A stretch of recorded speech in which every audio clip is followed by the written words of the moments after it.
I'm already a millionaire in my mind. I may not see it yet, but I believe it now. In the same way a seed is called by its finished form, I'm accepting my divine inheritance as a child of God. I'm meant to have life and have it more abundantly. My treasure on earth shall correspond directly to the treasure in the heaven of my mind. Abundance is my birthright. Ashe, amen, and so it is. My name is Jullien Gordon, and I'm author of Rich and Righteous: Spiritual Secrets to Mastering Money, Manifestation, and Your Mind. After becoming a multimillionaire through real estate investing, I was moved by God at the beginning of the pandemic to share my money mindset that allowed me to quit my job in January of 2009 at the bottom of the last recession and achieve full financial freedom. I own my mental real estate before I own any physical real estate. This book is like some of your favorites: Rich Dad, Poor Dad, As a Man Thinketh, Think and Grow Rich, and the Bible all in one. But the divine downloads and thoughts that are in here are 100% original and came to me over a 6-month period at the beginning of the pandemic. This book is normally $100 on Amazon if you went there right now, but I want to give you access to it for free by inviting you to our next reading group. Yes, the reading group is 100% free. Every weekday for 100 days straight, I'll be reading and discussing the 10 money commandments in the book that make money come to you in your life easily, more frequently, and abundantly. And it will take about 30 to 45 minutes as we read 3 to 5 pages per day until we finish the book and reprogram your mind around money. Why 100 days? Well, if you are 30 years old, you've lived for 10,950 days.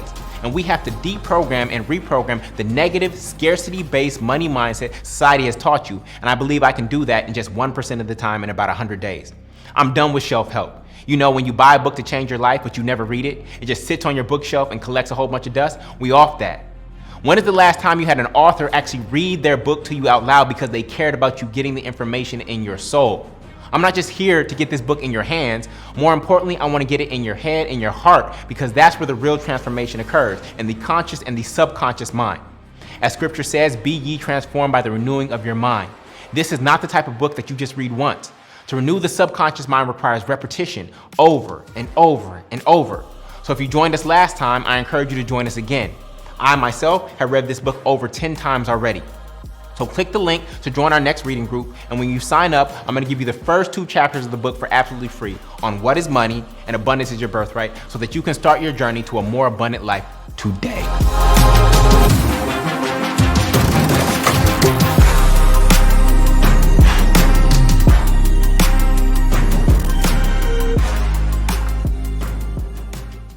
Rich Rising. Welcome to another day of Read Rich and Righteous. We're reading Rich and Righteous: Spiritual Secrets to Mastering Money, Manifestation, in Your Mind. We're so happy to have you here today. We are actually on day number 33. We are in week 6 of this journey, and we're in money commandment number 4, which is how the rich and righteous speak about money. We started with how the rich and righteous measure money first. Then we went to how they think about money. Then we went into how they feel about money. Now we're talking about how the rich and righteous speak about money. And over the past few days, we've explored how our language, right? How our speech reveals our beliefs. How our speech reveals our beliefs. And we've gotten some deeper understanding of the power of our word. And yesterday's challenge was for all of you to just shut up in a fun way, right? All of us to just be quiet, right? Because our word is not just what comes out of our mouth. Our word, we have our inner self-talk, right? Or our thought life, that is word. And what is coming out of our heart, right? What is coming out of the bedroom of our heart,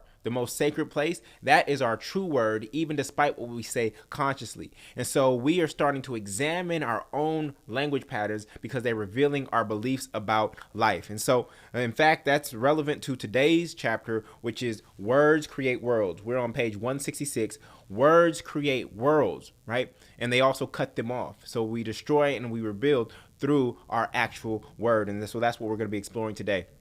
I see you typing in your consistency score. I see a lot of 33s out there. See some high 20s, mid 20s, some teens. Well, we welcome everybody. This is not comparison. This is just for you to actually document your own journey, because we know that in order to reprogram the subconscious mind requires consistency and repetition. And so if you are joining us for the first time, go ahead and type a 0. Let us know. We welcome you. And we're happy you're here. However you got attracted to this particular space in this particular time, we see this as sacred. This is a divine moment, and we are grateful that you are here. You have just stepped into one of the most beautiful, powerful communities in the world, we are seeking to become the rich and the righteous. And what that means is we are helping 100,000 people achieve $1 million net worth, and that would make us the fifth wealthiest family in the world at $100 billion collectively. So if that's something that you are interested in and being part of, then this is the beginning of that journey, because one, we want to reprogram our mind for more money first. What got us here to where we're at financially now is not what's going to get us there. So we have to change our thinking and relationship to money and about money. And we know that 13 out of 39 of Jesus's parables were about money. So we want to have the right relationship with money. And so that's what we are exploring through this book, Rich and Righteous. So if you are new to us or just been in the early stages, you can go to richrightnow.com. That's richrightnow.com and join the challenge for absolutely free. That'll get you the email reminder so that you know to show up here every weekday at 8:30 a.m. Eastern Standard Time, as well as an overview of what's coming up this week. And then on top of that, if you would like to get the ebook, audiobook, and catch all the replays that you missed, then you can get that by buying the ebook or the digital package. And the digital package comes with the replays. Even if you've been here with us for quite some time and you just want to have the replays so that you can go back to them and refresh yourself, there might have been a particular day that moved you, you can get access to those. Now, the replays stay up until Sunday. All right, the replays for this week stay up until Sunday, then they get taken down, and that's done intentionally. That's done intentionally so that you don't think that you can binge watch this later. In order to be consistent, right, to reprogram the mind, we have to show up every single day, and you can see that with the high consistency scores that are here. You can also get physical copies of the book at richrightnow.com as well. For those of you that like to write in your book, you like to have this. This is a book. All right, this is our financial Bible, and this is where our beliefs about money exist, and we are all seeking to stand in these beliefs and actually embody them in our lives. All right, and so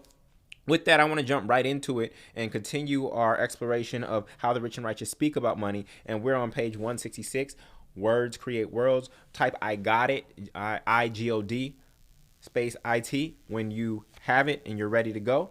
Type I got it. We have about 6 pages today, and so let's get into it. All right. Actually, I want to make a correction from yesterday.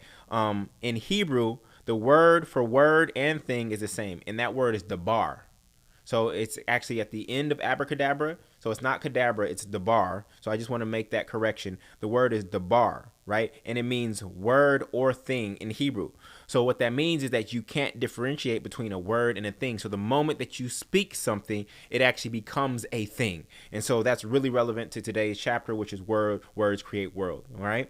And speaking of words create world, the scripture for the day is Genesis 1:3. And it says, let there be light. That's a quote unquote quote from God. I don't know who heard God to be able to write that. But anyways, let there be light. And there was light. And so we see this example of abracadabra, which is I create as I speak. We see it right here in Genesis. And as children of God, we are meant to manifest and create in the same way that our Creator creates, right? And we are supposed to be like our mother and father, right? We are supposed to create like God. And so that's what we're learning from. We're not learning how to create in the way the world creates, right? Through the physical, because the world only sees and uses its 5 senses. The collective consciousness only uses its 5 senses to manifest. They use manpower, right? Or manipulation. We want to learn how to manifest, because that's how our mother, father, God creates. It's through manifestation, right? Through the power of word. All right. So let's get into it. We're at the top of page 166.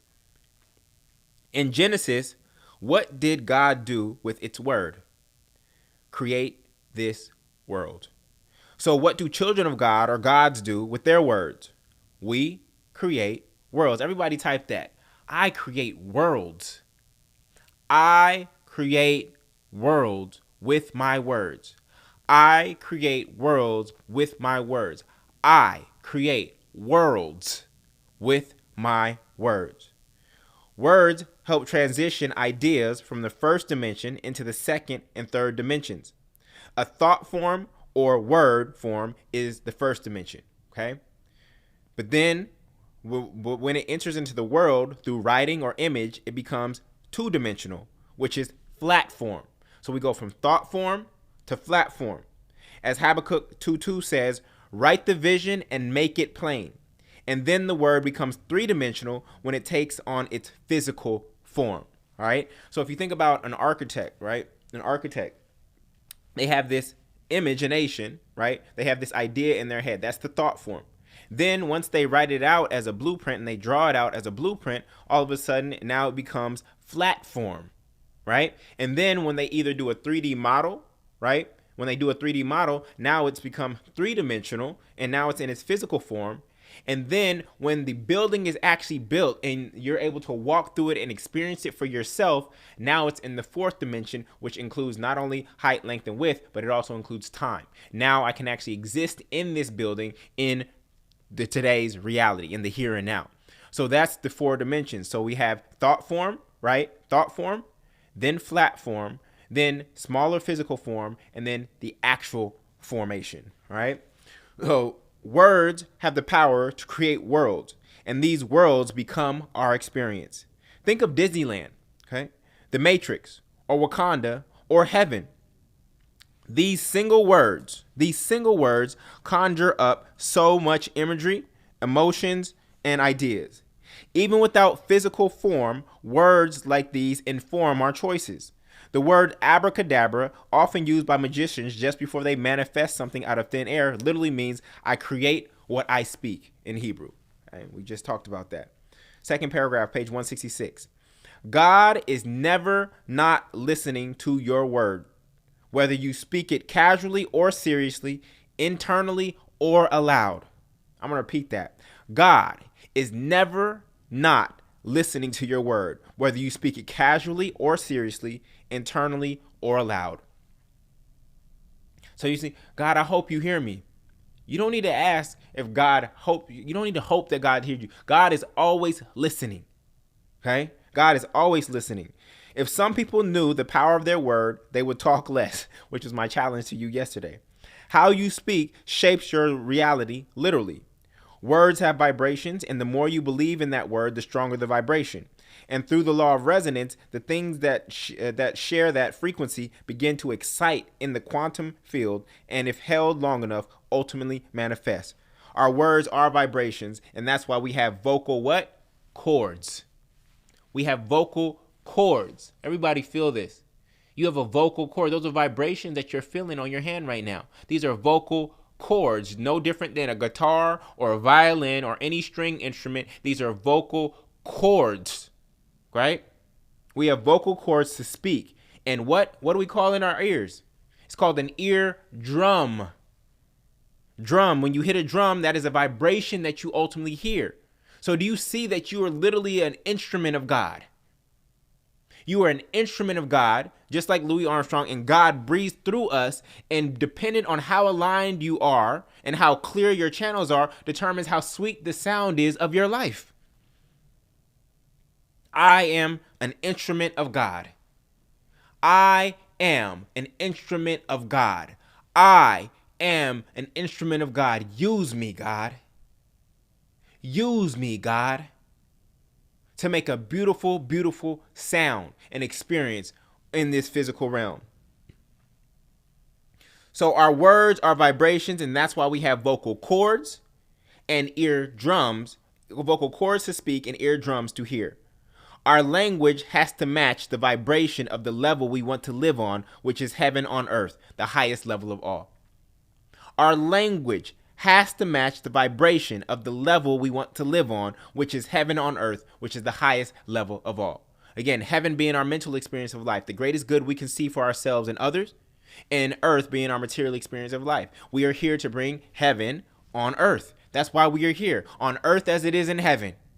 Heaven is not some place I go to in the sky after I die. It is right here and right now. The kingdom of God is within you. It is in your midst.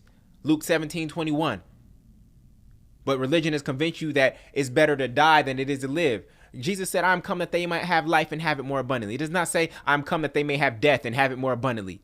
But they've created this imagery, right? And this narrative, which is words, of a place in the sky with gold streets and pearly gates and all this wealth and abundance, and everybody has a mansion up there. They've created that afterlife. No, it is here and right now.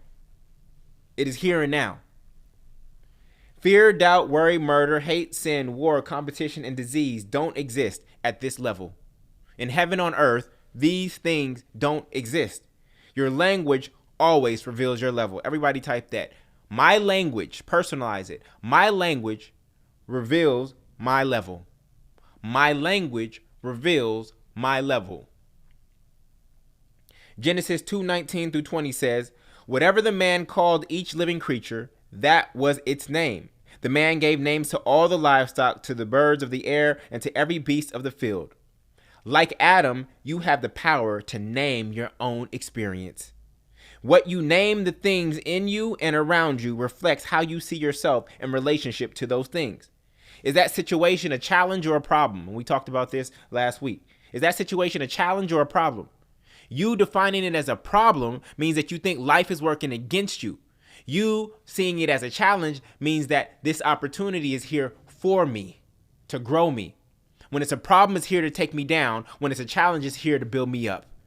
So the way I define this thing that has shown up in my life actually reveals what I truly believe about life itself. Are y'all with me?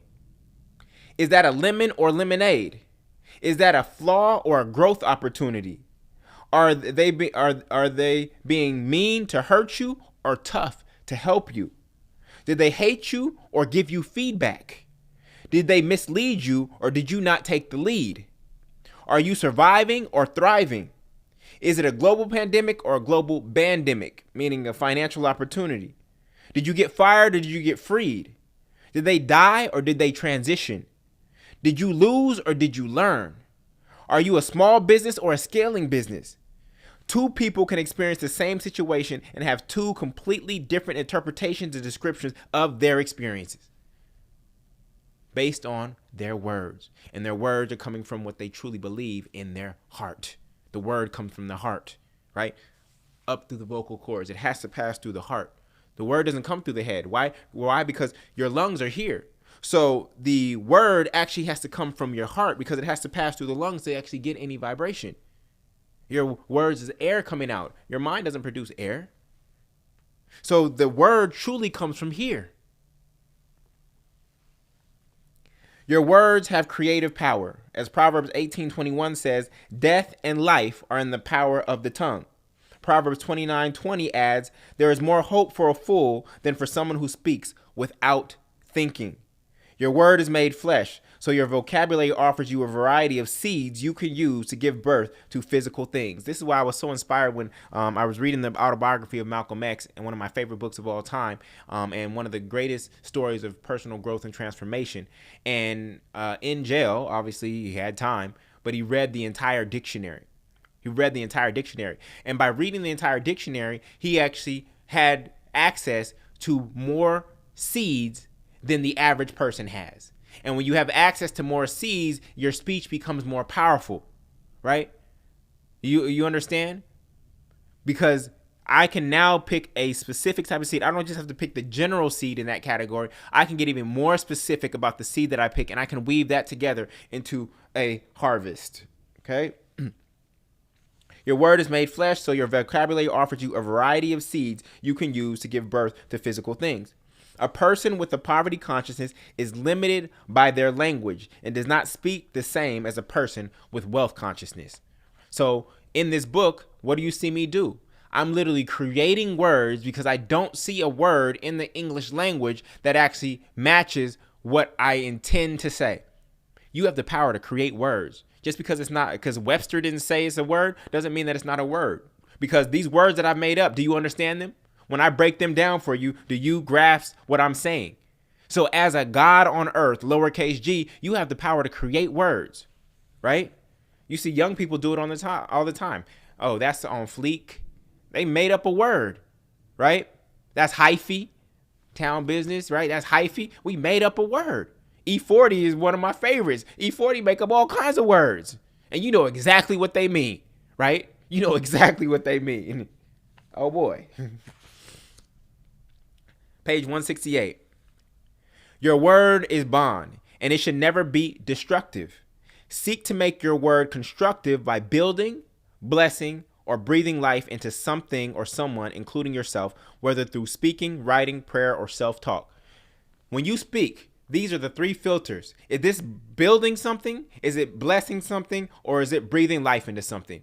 If you are about to speak and it does not fit one of those three things, then shut up. Shut up. Is it building? Is it blessing? Or is it breathing life into something, including myself. If it's not doing one of those three things, then don't say anything at all. What'd your mama say? If you ain't got nothing nice to say, don't say it at all. Right? Now, that's not always true. There's some things that need to be said, even if it's not nice. Okay? You got to hold people accountable sometimes, including yourself. All right? Self-talk don't always got to be nice. Oh, these affirmations, I'm wealthy and I'm happy and I'm whole and I'm beautiful. No, you need to get up off your ass. Sometimes self-talk got to be like that. You know what I'm saying? So it's not always nice, family. It's not always nice. If you don't have something good to say to yourself, say nothing by meditating and taking no thought. Case in point. In an interview just before the 1986 World Series between the Boston Red Sox and New York Mets, the Red Sox first baseman Bill Buckner said this in a pregame interview. The dreams, right, which is heaven, right, the greatest good he could see for himself and his teammates, the dreams are that you're going to have a great series and win. The nightmares, his hell, was that nightmares are that you're going to let the winning run score on a ground ball through your legs. Those things happen, you know. I think a lot of it is just fate. You heard that? Lo and behold, guess what happened? In pivotal Game 6 of that series, Bill Buckner allowed a ground ball to go through his legs in the 10th inning, resulting in the Mets winning Game 6 and ultimately Game 7 in the series. Buckner believed his nightmare more than he believed his dream, and the nightmare he vividly envisioned came to pass. You can go look it up yourself. Bill Buckner, Buckner, right? Demonstration of the power of your words, right? Now, he had both images in his imagination, right? He had winning the series, right? And he had losing the series. But which one did he believe in the most? He believed in the nightmare, the hell scenario, more than he believed in the heaven scenario. So this is the one that manifested. Bottom paragraph 168. You can also see this in music, where repetition is strengthened not only by the musician having to perform the same song repeatedly, but also by their fans touching and agreeing by singing the lyrics and radio stations playing the words on the airwaves. This is why music is so powerful, family, because of the repetition, right? The reason I'm challenging you to show up here every single day is because of the repetition and the power of it. Music is one of the things that gets played on repeat over and over and over. You know, people read books over and over. Many of you are reading Rich and Righteous for the second or third time now. I've read it over 10 times. Repetition, right? Some of you watch reruns or your favorite movie over and over, but nothing gets played more in repetition than actual music. So listen to this. Michael Jackson said, "I'm bad," 24 times in his song Bad, right? Remember that the subconscious mind takes things literally despite what he may have meant. He also had some song titles that seemed to be soundtracks for his life. Don't Stop Till You Get Enough, The Way You Make Me Feel, Man in the Mirror, Black or White, Pretty Young Thing, and Gone Too Soon. The question is, did these songs shape his life or share his life, or both? On another note, one of Bob Marley's best songs, We're Jammin', right? That's my favorite song in the world. On the surface, it appears to be an upbeat song about partying, but it's not. If you listen to the lyrics, it says, to think that jammin' was a thing of the past, or Jah children must unite, or Jah sitteth on Mount Zion. When you hear this song, what Bob Marley was really saying and why people get so much joy from this song is because he's saying, we are Jah men. We are God men. But he used the word jammin' to be in correspondence with Jamin. That's what he's saying. And that's exactly what Jesus said in John 10:34 when he said, ye are gods. You are a God man. You are a God woman. Not only do people love this song for the vibe or the vibration of it, but we also subconsciously love it because it is the highest affirmation of all time. What you are, we're jamming. What you are. Do you see that? This is why that song is so powerful. When you listen, Holy Mount Zion, this song is not about partying. It's not about jamming in the sense of dancing, right? This is a song about who you truly are. And it was disguised as a song about partying and jamming. This is the power of language and words, family. Moving on. Page 169, paragraph 2. And then we have Tupac and Biggie. Machiavelli was released on November 5th, 1996, and Tupac died on September 13th, 1996, meaning that all the songs were already recorded. Observe the death in the song titles alone. To Live and Die in L.A. I wonder if Heaven Got a Ghetto. I shed so many tears. Life goes on. Only God can judge me. I ain't mad at you. Hail Mary. Thug Mansion. Cradle to Grave. Until the End of Time. How long will they mourn?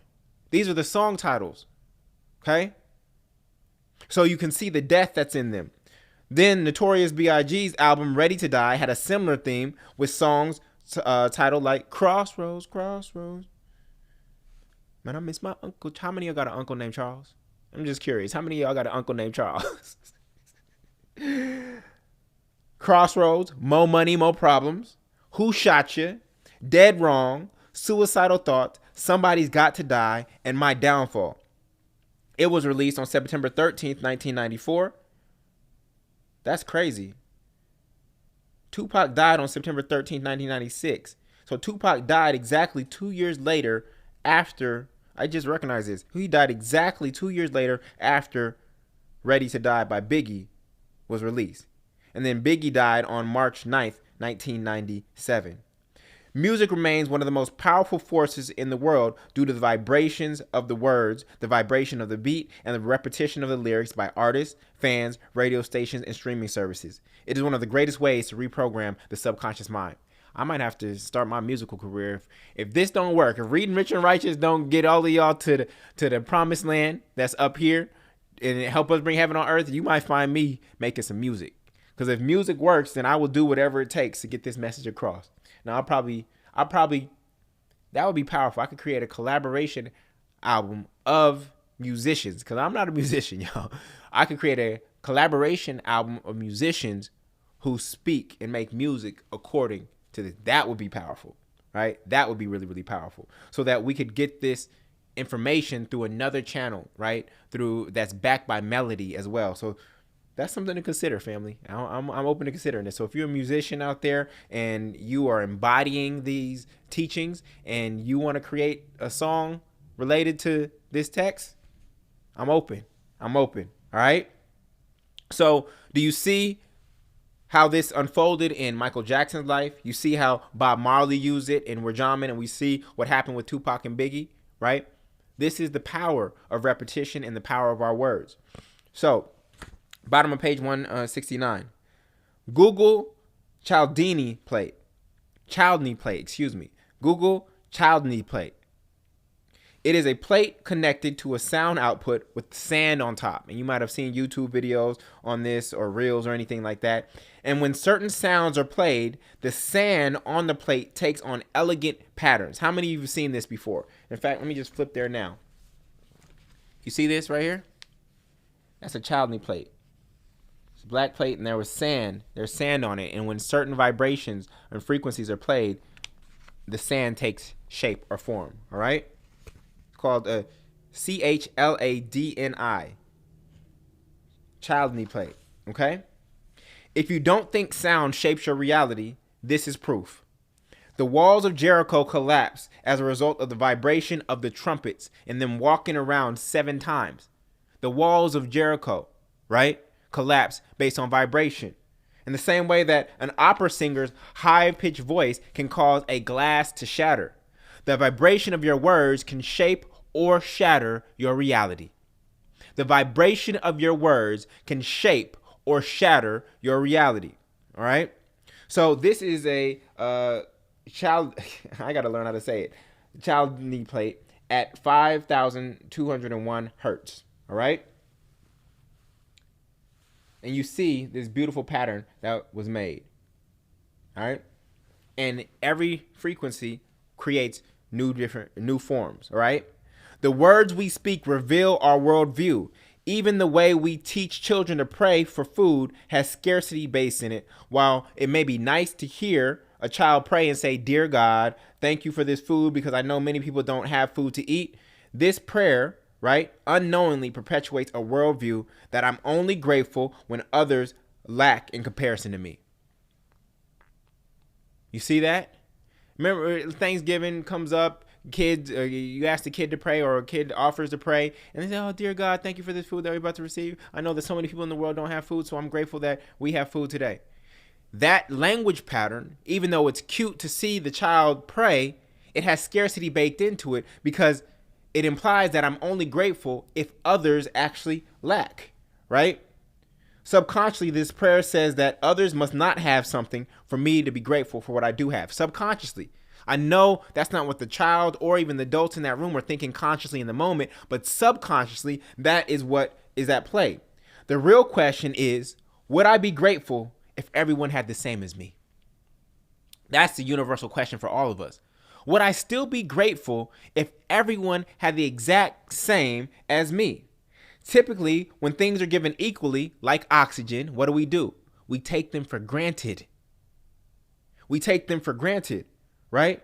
Instead of having gratitude that everyone has enough. Think, "Oh no, I need to be better than the next person. I need to look better. I need to have more," right? True gratitude, listen to me. True gratitude is when I'm grateful just because, not because I have more than someone else. True gratitude is when I'm grateful just because, not because I have more than someone else, right? It is about me having enough, not me having more than another person. True gratitude is about me knowing that I have enough, not me knowing that I have more than another person. So this, again, just speaks to language, right? When we pray and consciously expressing gratitude while expressing it in comparison to somebody else's lack, then that implies that I'm only grateful when I have more than someone else. And the true test of gratitude is, am I grateful just because, not in comparison to anyone else. All right. So did y'all get that? So as Thanksgiving occurs, as Gratitude Day occurs, I want you to listen to the prayers, right? And see if you hear scarcity in the prayer, or is it just pure appreciation and gratitude, right? Page 170, second paragraph. Throughout this book, you see me make up words because every level of consciousness requires new language. When you graduate from one level of anything to the next, new vocabulary will open up new doors in your thinking. In math, you started with counting, and then you got to calculus. In business, you started with revenues and expenses, and now you're talking about MRR, which is monthly recurring revenue, or LTV, lifetime value of a customer. In cooking, it used to be boil and bake, right? Boil some eggs, bake some cookies, right? And now you're talking about searing and braising, right? Searing and braising. See, you didn't have those words when you were just starting out, but as you elevated to new levels, right, you got clearer on specific ways and new language that matched your level. I'm a creator and so are you, and we have the power to name our experience as we wish. If a word that isn't in the dictionary feels better or more accurate to you, then feel free to use it. When someone creates a new word, we say they what? When someone creates a new word, what do we say they did? We say they coined a new word. See the money that's wrapped into this, the financial aspect. When someone creates a new word, we say they coined that phrase because words you use to describe your experience are what? They're valuable. They coined the phrase. They brought that phrase value. They made that phrase valuable. You don't need to define your experience through the limited lens of the Webster Dictionary or encyclopedia. History keeps repeating itself, unfortunately, because we keep repeating the same stories in language. You are the narrator of your life, and with your words, you have the power to describe your experience as you wish. All right.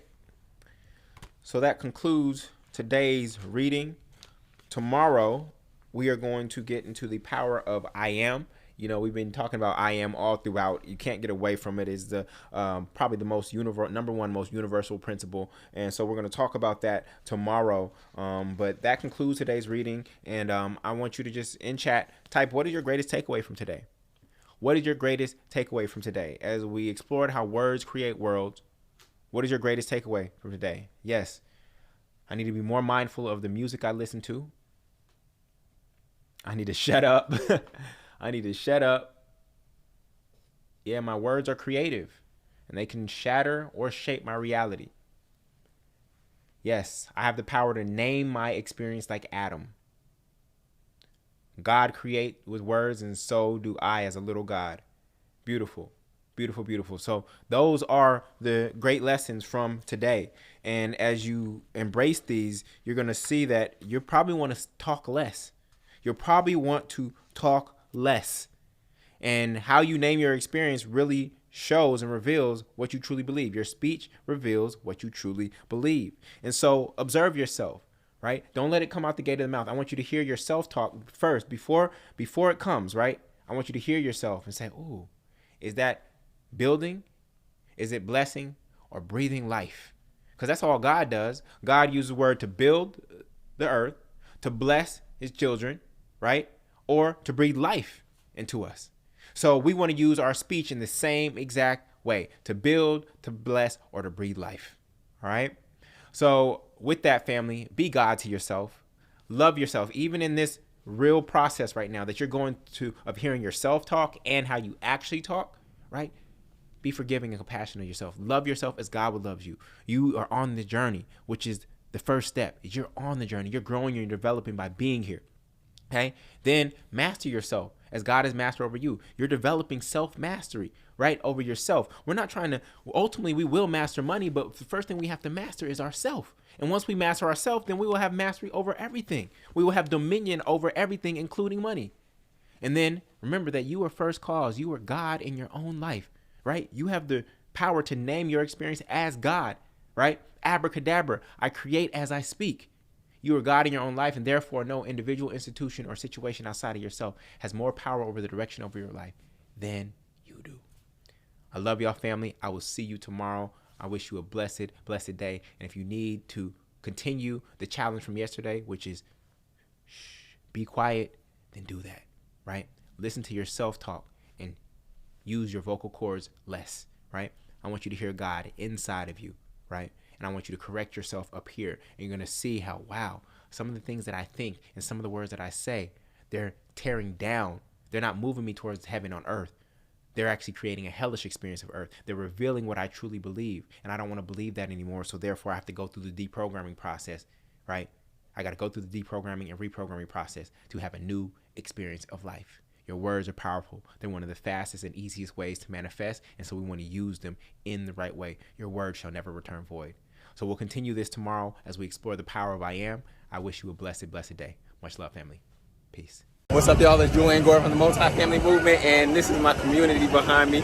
It's 300 of us out here in Baton Rouge for our tour of our commercial properties, our flips, our vacant lots. We're also raising money just to build this real estate portfolio collectively through group economics. So it's so beautiful to see everybody here. We 6 buses deep. This is also our building behind us at Legacy on 14th Street. So this is real estate in real life, and this is real people. This is not just some online community or course. We out here really doing it together as a collective. So this is family, multi-family movement in the building. Everybody say multi-family on 3. It's family. Yeah. The whole crew, y'all. So when you want to learn how to get in the game,